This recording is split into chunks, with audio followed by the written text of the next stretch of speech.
Thank you. Well, me again. So, I don't know, maybe this topic will be a little less controversial, but we're going to talk about white spots. And of course, we all are disappointed when we get to the end of treatment and we have something like this. So, I want to talk a little bit about just the problem, right? The prevalence of white spot lesions in orthodontic patients has been reported anywhere from 18 to 88% of orthodontic patients. 88 is a huge number, right? We're hoping that we don't see it in 88% of our patients. 18, again, that's still pretty high. And a lot of this depends on the cooperation of our patients, of course. Most often it's going to occur on the gingival third of the facial surface. Interestingly, upper laterals are the most common teeth affected. And of course, all the canines and the premolars are also affected. And as I showed you this picture here, there you go, laterals, canines, premolars. It's a typical presentation of white spot lesions. Now, what can we do about these lesions? Well, of course, prevention is the best thing we could do. There's lots of sealants that we may try to prevent those surfaces from getting demineralized. Of course, we all, as orthodontists, give our patients oral hygiene instructions. Many of us give them electric toothbrushes. We can prescribe fluoride rinses and varnishes and suggest all these things. And in very extreme cases, I threaten removing appliances before the end of treatment, just simply if oral hygiene is really deteriorated to that point. But we still get these lesions on occasion. I don't know what other orthodontists would estimate in their practices, but I would probably estimate in my own practice that I may see white spot lesions maybe 5% of the time. I hope not more than that. So I don't think I'm seeing 88%. But even 5% is a significant number of patients. Now, management has been challenging, and you can think of management in several ways. One, of course, is this remineralization. So you're trying to get calcium and phosphate back into the enamel. And another strategy could be, in fact, removal, whether the dentist removes a little superficial layer or in cases where the enamel is pretty demineralized, actually brushing and just normal functioning, you may gradually get some abrasion of the enamel. And if the lesion is very superficial, that may be somewhat effective. Another strategy might be to modify the surrounding enamel. In other words, make the rest of the enamel as white as the demineralized part, which is kind of the approach that you might consider with bleaching. And then another approach might be to cover the affected enamel. So in that situation, maybe you're putting some composite over the white spot lesion, or if it's really, really severe, maybe even covering with a veneer on an incisor. Okay? So all of these are ways that we might think about approaching the white spot lesions. I don't think any of them are really ideal, but I guess if we were to think about what would be the most ideal, we would like to make the affected enamel, restore it back to what it was before, right? So that kind of is why we chose these agents in this study, okay? Because our focus was on trying to remineralize lesions that look like this and turn them into teeth that had those lesions restored. And this was by remineralization with the varnish, fluoride varnish, and the MI paste, both trying to get calcium, phosphate, fluoride back into the teeth. All of you know fluoride is commonly prescribed and can help to remineralize incipient lesions. The dosage is somewhat controversial because some people feel that high levels for demineralized teeth may only remineralize the surface and then block any deeper remineralization. And if that were the case, then the aesthetics may not be very good. And like a lot of our studies, the fluoride studies, many of them have been in vitro or in situ. Okay. Now, MI paste, which is this CPP-ACP, casein phosphopeptide amorphous calcium phosphate, has been marketed for remineralization specifically, both in the US, Europe. It was actually developed in Australia. And originally it didn't contain fluoride, but then they did some experiments and they felt like they got better remineralization if they added about 900 parts per million of fluoride. And they labeled that product as MI Paste Plus. So we used this product, MI Paste Plus. And the thought is that this CPP-ACP can stabilize the calcium and the phosphate and the fluoride ions and allow that to migrate deeper into the lesion, thereby remineralizing more effectively and thereby hopefully ameliorating the white spot lesion. The histological studies, they show some really nice histology where you do see this remineralization occur, but in their clinical studies, they don't seem to have such a consistent effect. So our question was, if we compare MI paste and fluoride varnish to home control, just normal toothbrushing, would these do better in managing and minimizing the white spot lesions? Okay. Study setting, of course, is PRECEDENT, 21 orthodontic and dental offices. I mean, I think it was 20 orthodontic and 1 dental, and across the 5 states. It was a single-blind RCT with 3 arms. The single-blind, as you probably all know, studies could be, a randomized trial could be up to triple-blinded, and the 3 entities that could be blinded are the patients, the doctors, and the assessors. In our situation, we did not make placebo agents, so the patients and the doctors both knew what was being used, but the assessors didn't know what was being used. So it was a single-blinded study, but I think that's the most important because then the assessors would not have any bias about or knowledge about what a patient received.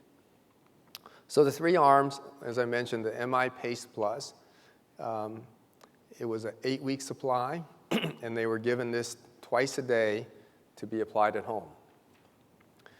The fluoride varnish was PreviDent, 22,600 parts per million, a single application at the beginning of the study. And the final arm was just normal home care. We gave them some just over-the-counter toothpaste with fluoride, OHI, toothbrush, floss, and actually the other 2 arms got this also. And then we assessed these groups 8 weeks after we started. The inclusion criteria were that they had completed orthodontic treatment less than 2 years prior to the time we're seeing them. They had 1 or more white spot lesions on the facial surface of the upper incisor, and that they were between 12 and 20 years of age.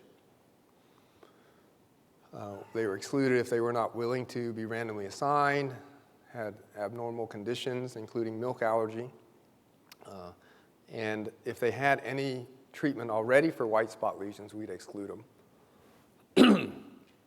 Also, if they had frank cavitation, they were excluded, and if they did not speak or read English. Our target enrollment was 120 groups in 2 stratum. And the 2 stratum were those who had been debanded less than 2 months before enrolling, and those that had been debanded more than 2 months since enrolling. And our goal was 40 in each group, so we'd have 120 in each of these 2 stratum. And one more thing is that we did not actually deliver the treatment on the day that they were enrolled if that day was actually the day that they had their braces taken off. The reason for that was we wanted to give several days for rehydration of the enamel and a little bit of resolution of gingival inflammation. Okay. However, we did take photographs on these patients on the day of deband, and then, of course, we then took photos again when they came in for their retainers, and that's when we started the experiment. Sorry, my voice is starting to fade here, but I want to talk a little bit about our photographic technique. Each office was calibrated, and the offices were asked not to dry the teeth and to standardize equipment and environment. And we asked patients to tip their heads back just a little bit, about 5 to 10 degrees, to minimize any reflections from the flash. Let me show you what this would look like here. If you just take the photograph straight on, you get reflections right in the middle third of the tooth. But if they just tip up a little bit, about 5 degrees, most of those reflections will be moving to the incisal edge, and you don't have them here, which is the area of interest. So the outcome was the improvement in white spot lesions from baseline to 8 weeks. And we used several measures, subjective and objective. The subjective assessment was a VAS scale from 0 to 100. 0 was no improvement or worse. 100 was the white spot was completely gone. And as I mentioned before, the examiners were blinded to treatment group. We had a panel of 5 dental professionals, and we had a panel of 5 laypersons. They would evaluate the before and after photographs side by side in a random order in a Microsoft PowerPoint presentation. And their instructions were, how much do you think the white spot lesions have improved between the before and after photographs? Okay. We asked them to make a judgment about the improvement for all 4 teeth collectively. And as I said, 0, no improvement or worse. 100 would be that the white spot had completely disappeared. We did give them some instructions, and what you see here is that this is an example of what we showed them. We say, these are the white spot lesions that tend to be in the cervical or the middle part of the teeth, and we ask them to ignore reflections from the flash like these. So we did try to orient them a little bit. I think the dental professionals have no problem with this, but the lay people, I think this may have been a little bit helpful just to orient them. I think by the time that they had seen more than 100 sets of these photographs, so they had a pretty good idea of what was a white spot and what was a reflection from a flash. And we also gave them some examples about the improvement. So this is from the actual evaluation, and we gave them this evaluation or this example saying, here is an example of before and after where there's 0 improvement. Essentially, they're the same picture. And then we said, here's an example of 50% improvement. And you can see the lesions are better. And we said, here's an example of 100% improvement, where the lesions now are completely gone. And we gave them several sets of these so they could get oriented. For the self-assessment, we did not show them before photographs. We simply asked them on this VAS, 0 to 100, how much improvement they thought they had themselves.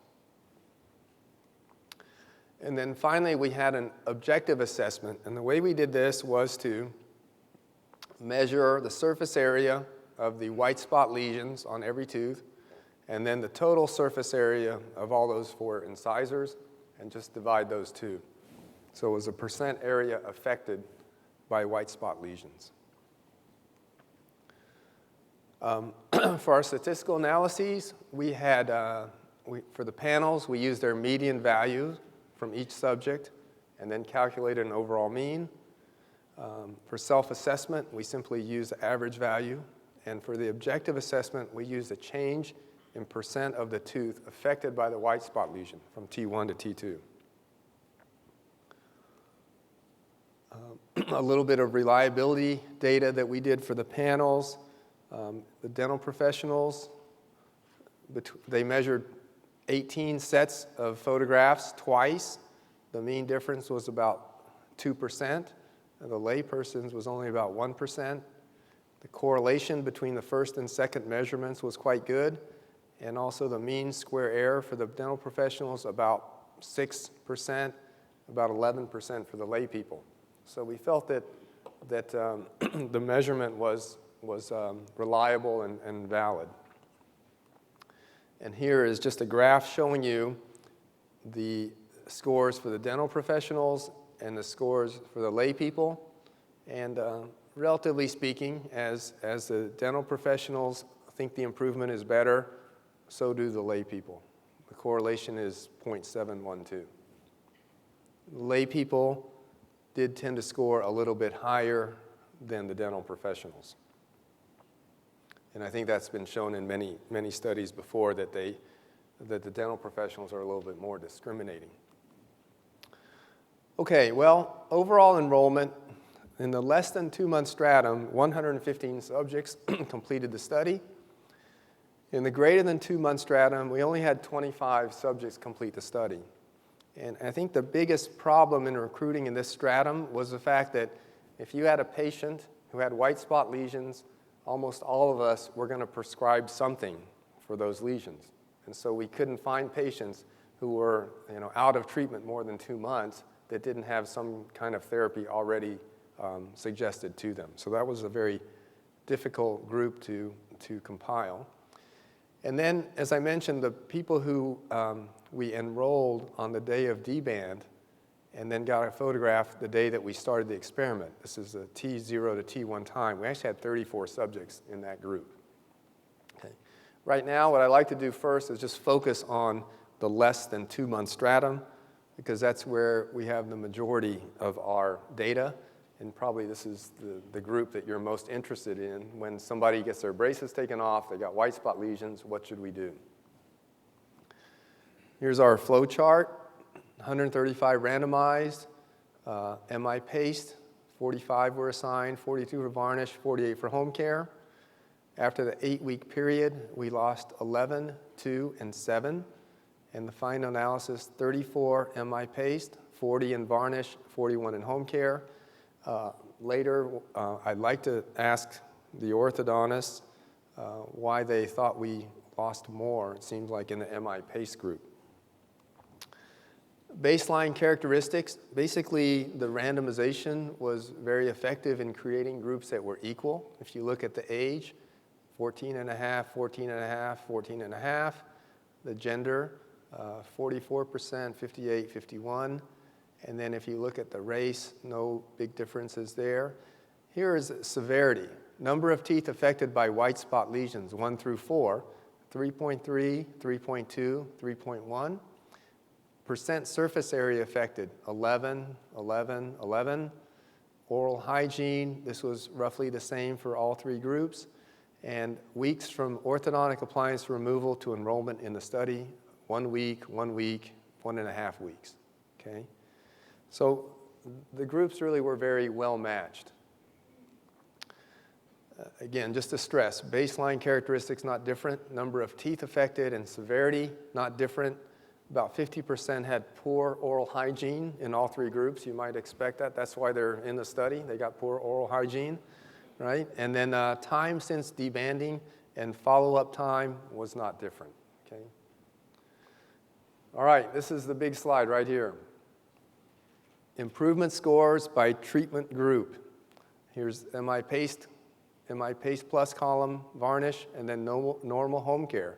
If you look at the expert panel, they judged on average 21% improvement with MI paste, 28 with PreviDent varnish, 27 with just home care. If you look at the lay panel, they judged 30% MI paste, 31% PreviDent varnish, 25% normal home care. If you look at the surface area change, improved by about 16% with MI paste, 25% with PreviDent varnish, 17% with normal home care. And if you look at what the patients themselves reported, they said they improved 37% with MI paste, 37% with PreviDent varnish, and 37% with normal home care. There's no differences among any of these study arms. Just to show you a little bit more what the data looks like, these are the actual median scores. Here's the median expert VAS scores by group. So in MI paste, you see this fluoride varnish, and then home care. Okay, and these distributions, here's the lay panels assessments, very similar distributions. And then here are the assessments by the patients themselves. Again, very similar distributions. And as I mentioned, the average here by the experts somewhere around 20 to 25, and also here in the lay people, maybe 30 to 25, and then self-assessment was about 37 right across the board. I'm going to give you some examples of patients from the less than 2-month stratum. Here we go. Here's some winners. Anybody want to yell out how much % improvement you think we had here? 35? 70? You see why we used a panel of 5 and took the median, right? Anyone else? Sorry?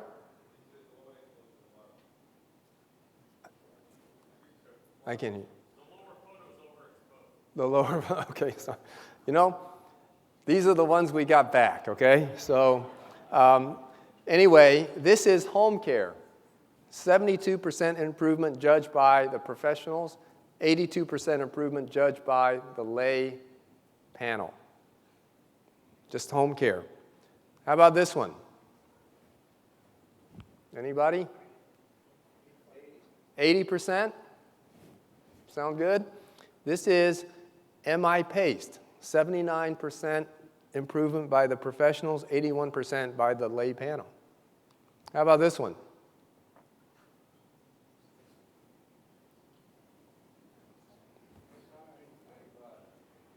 85? 95, okay. 95 by the professionals, 91 by the lay panel. This was varnish, okay. Don't get too excited, though. These are the winners. How about this? How much improvement here? Worse? This was judged 5% and 1%, and this is MI paste. And this one? Varnish, 1 and 3% improvement. And this one?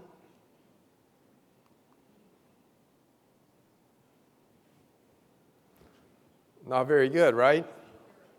Home care, 1 and 4%. So I can show you examples from all 3 arms that were good and bad, but on average, as I mentioned, about 25 to 30% improvement across all 3 arms of this study.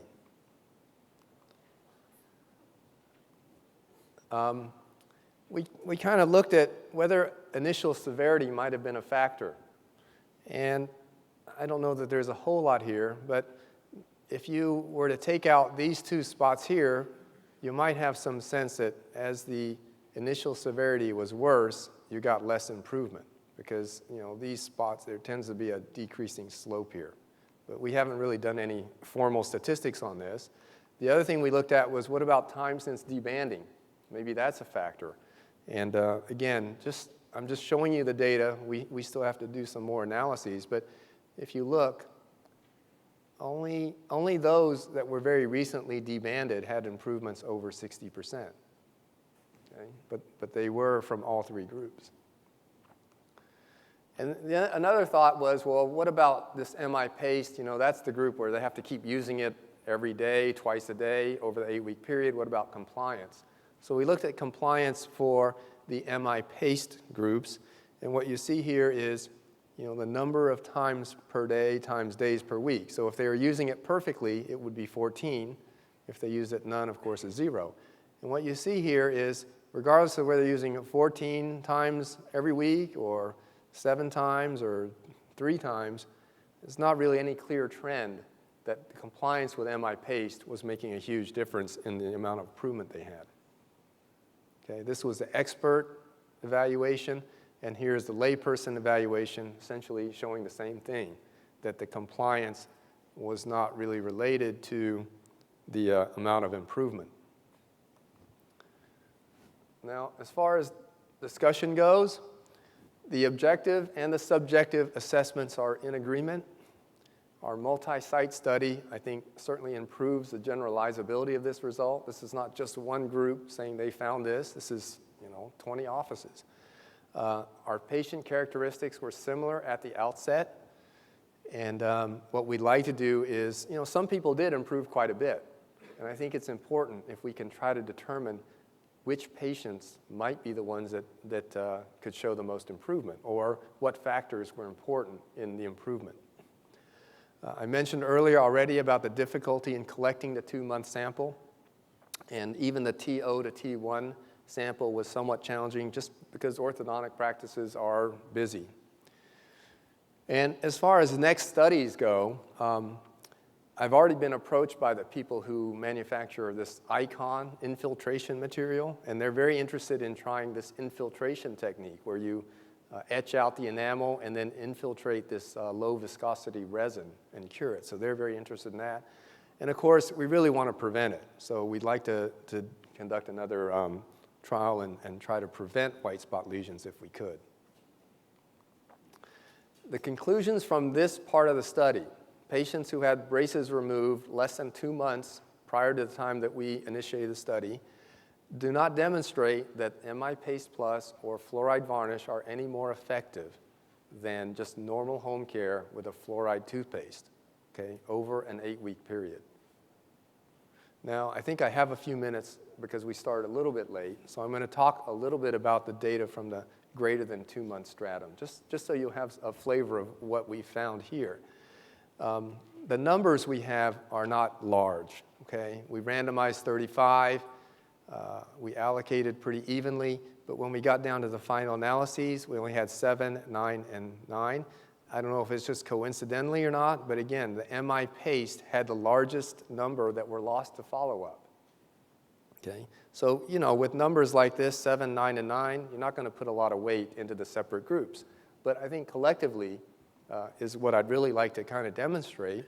I'm not going to spend a lot here. But here's what I'd like to show you is that basically, if you're more than 2 months from D-band, the effects are even less. If you look here, MI Paste, expert panel, only 11% improvement, 10% in the varnish. Normal home care was 20. The lay panel, 12%, 10%, 28. That's actually kind of high. By the objective rating, look at this. Hardly any change at all in the surface area. MI Paste, PreviDent, home care. Now, interestingly, self-assessment, we're a country of optimists, aren't we? Self-assessment, 48%, 40%, 23%. So if you ask patients, did you do better? This gets back to the question, can we believe anything our patients tell us? Well, we'd like to think we can believe something, or maybe there is some merit in what they say. Now let me give you some examples from the greater than 2-month stratum. Anybody want to throw out a number for the percent of improvement here? And these are much better reproduced on a computer screen than on this big projector, but just what's your sense here? 40? I heard 40. This is varnish, 44% professional, only 17 by the lay panel. And I didn't think it was that much, but if you look closely, some of this area is a little bit better, and actually some of this might be a little bit better. But I don't know. I thought this was a little bit high myself for varnish. And then how about this one? Well, this one is MI Paste, 20 and 46%. Again, probably a little bit better in this area, but this doesn't look much better to me. Maybe this is a little bit better here, And what about this one? Well, home care, about 30 to 40% improvement. And you can see it's a little bit less, especially here, and maybe here. Now, these were the best ones. These were the best ones out of the greater than 2-month stratum. Here's some losers, Varnish, no improvement. Home care, no improvement. MI paste, 8% improvement. Okay. And now what I'd like to share with you is also some of this T0 to T1 information, because this is what happens with no treatment. Okay, no treatment whatsoever, because all we did was take off the braces, say, okay, you're going to be in the study, but we're not going to start today. When they came back for their retainers, we took another photograph, and we're going to compare day of D-band to day of retainer delivery. If you look at this expert panel, this is 34 patients. There's no group assignment because there's been no treatment yet. Expert panel, about 25% improvement in that first 5 to 7 days. The lay panel, 28%. Self-assessment, almost 50% improvement in those first few days. Okay? And what does this look like? Anybody want to throw out a number here? This is 3 to 5 days after treatment. Okay? The assessment was maybe 5 to 20% improvement. Okay? And then here, varnish, another 50% perhaps. Here's another pair. Okay? This was judged to have quite a bit of improvement in this area and even over here. Okay? Almost 40% improvement. No treatment. 8 weeks later, they come back like this. This is MI paste. Okay? So what if we enrolled the patient on this day, had them come back on this day, and gave them MI paste? We would have ascribed all of this improvement to MI paste, right? When in fact, look what happened. Most of the improvement was probably in the first few days without any treatment. And here's another one. This one is kind of hard to see, but you see some improvement here to here, right? And a little bit on the lateral is better. So again, no treatment. This was judged as a lot of improvement in the first 3 to 5 days with no treatment. And then, basically, it looks like these lesions are almost gone. And here it's almost gone. It's a little overexposed, I agree. But this was just home care, another 50% improvement. Okay. So we thought that having photographs in this T0 and T1 would be interesting to find out what effect we saw without the treatment. And just rehydration of the enamel, maybe a little bit of resolution of gingival inflammation. And in fact, I'm glad that we inserted that section in the study to find out what was going on. That's all I have. I'd like to, again, thank Northwest Precedent and IDCR. Bree Roloff-Chang was the student who was very heavily involved in this whole experiment. We had some research assistants. Chuck was our statistician, as was Anya. And Jerry Starrett was our orthodontic coordinator. She did a great job keeping in touch with all the offices. And these are all our dentists and orthodontists who contributed cases. Again, I'd just like to thank you. I think this is a really illuminating study. It's one of the few independent studies on MI paste that hasn't been conducted from the group out in Australia that's invented this stuff. So I'll take any questions if I have a few minutes. JD? Yes, please. In your practice, what do you recommend to patients while the brackets are Yes. in your practice, what do you recommend to your patients while the brackets are still on? Do you recommend any of those three? So what I will do in treatment, of course, we beat on these kids all the time. Brush your teeth, brush your teeth, brush your teeth. But if they're coming in and their hygiene is poor, and I suspect there may be some demineralization, or I even see some already, I will clean their teeth early and apply the varnish. Because I think that that's cooperation independent, number one, and does provide some kind of barrier and get some fluoride on there. Other questions? Here, Jack.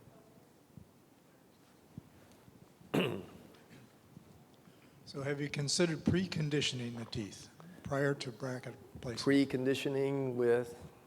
coating them? The with sealant? Sealant, Yeah, all I mean- over the whole surface? Yeah, I mean, I think some orthodontists do that. We are pretty liberal with coating that facial surface. And ProSeal, or there's some other sealants that you can use beforehand. And you're still getting that result? I don't get very much of this. These are not my patients, okay? So, as I mentioned earlier, I think maybe 5% of my patients may have some decalcification, and I'm happy that it's relatively low. But there are some times when you see a patient has had good hygiene, and you pop off the brackets, and you go, well, why did this patient get decal? Because they didn't really look like they were bad brushers throughout treatment.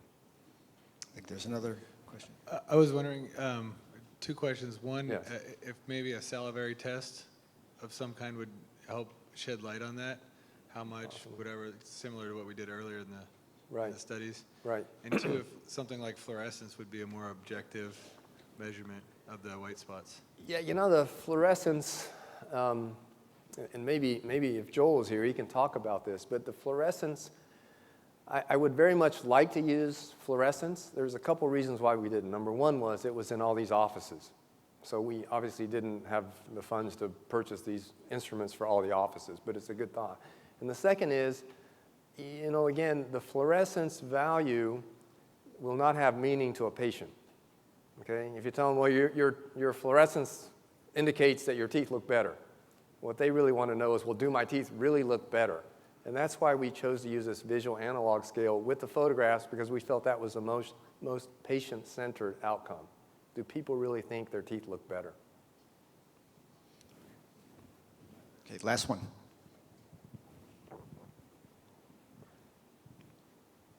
I think this is a two-part question. Sorry about that. I just wrote it down. Do you think that there's a possibility that the reason there was greatest improvement within the first few days can be attributed to the top layer of enamel being porous enough to allow for the inner layer of enamel to recalcify, like with the calcium phosphate or the fluoride? Yeah, I mean, certainly that's a good thought, because you're popping that bracket off, that enamel surface has been shielded, okay, and there may be even a little bit of resin on the facial surface, and so it's as porous as it's going to be during that time. And if so, do you think that etching after like the few weeks or a month would help to open up those pores again to allow for the deeper? And again, that's another good idea, is should we, maybe in patients that we see more than 2 months out, should we etch them before trying any of these agents in order to increase the porosity? Some people recommend doing some kind of, in a sense, you almost think bleaching is a little bit like etching to open up those pores. And if we were going to try this infiltration therapy, you would be etching with something stronger than our 5% to open up those pores and try to infiltrate deeper into the enamel. So, again, it may be counter to all of our intuition to open up those pores more, but ultimately maybe that's the way we'll figure out how to get the surface to look more normal. Thanks. Let's Okay. thank Greg again. You're welcome.